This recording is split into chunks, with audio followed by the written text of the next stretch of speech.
अपने पिता ब्रह्मा को युद्ध में हराने के बाद क्रोनस पूरी दुनिया का राजा बन जाता है। हर तरफ उसका राज स्थापित हो जाता है।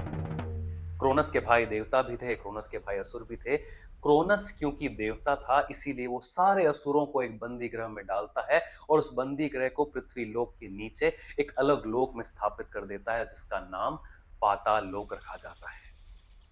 टाइटंस के लिए वो एक नई जगह बनाता है जिसको स्वर्ग लोक कहा जाता है। दिखने में बड़ी खूबसूरत होती है, झरने बहते हैं, बड़े खूबसूरत पहाड़ होते हैं। देवता स्वर्ग में रहने लगते हैं। अब अपनी पीढ़ी को आगे बढ़ाने के लिए टाइटंस की आपस में शादी होने लग जाती है और टाइटंस के संबंध से खूब सारी संतानें पैदा होती है। ये सूरज, ये चांद, आसमान, जमीन, सब कोई टाइटन के संबंधों से पैदा होते हैं।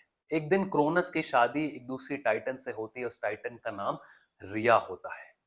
लेकिन जब दोनों में संबंध होता है तो क्रोनस की माँ गाया को बड़ी परेशानी होती है। वो क्रोनस को कहती है, क्रोनस ये देखो, इस तुम्हारे संबंध से जो संतान पैदा होगी वो बिल्कुल तुम्हारी तरह होगी। बिल्कुल तुम्हारी ही तरह वो भी अपने पिता को परेशान करेगी। जिस तरीके से तुमने अपने पिता ब्रह्मा को परेशान किया था, जिस तरीके से तुमने अपने पिता ब्रह्मा को यहां से भगा दिया था, याद रख लेना तुम्हारी भी संतान तुम्हारे साथ बिल्कुल इसी तरीके से व्यवहार करेगी। क्रोनस घबरा जाता है। एक बार सत्ता में आने के बाद जब सिंहासन थोड़ा भी हिलता दिखता है तो सत्ता में बैठे आदमी डर जाते हैं।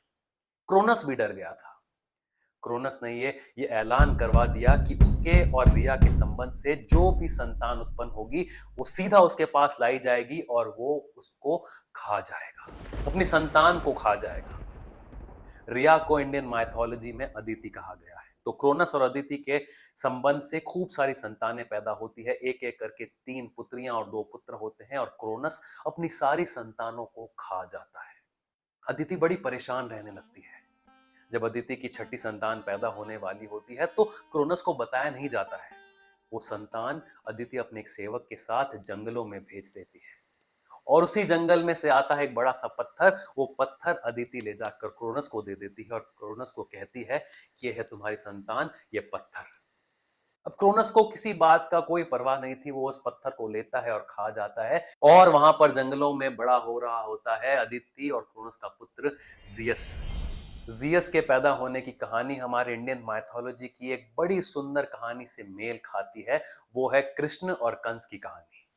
कृष्ण के पैदा होने से पहले भी आकाशवाणी कर दी गई थी कंस के लिए कि उसकी बहन का 8वां पुत्र यानी कि देवकी का 8वां पुत्र कंस की मृत्यु का कारण बनेगा।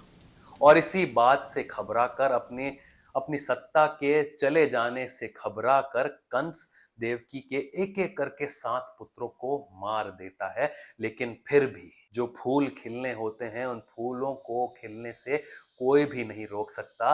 देवकी का 8वां पुत्र पैदा होता है और कंस की मौत का कारण बन जाता है।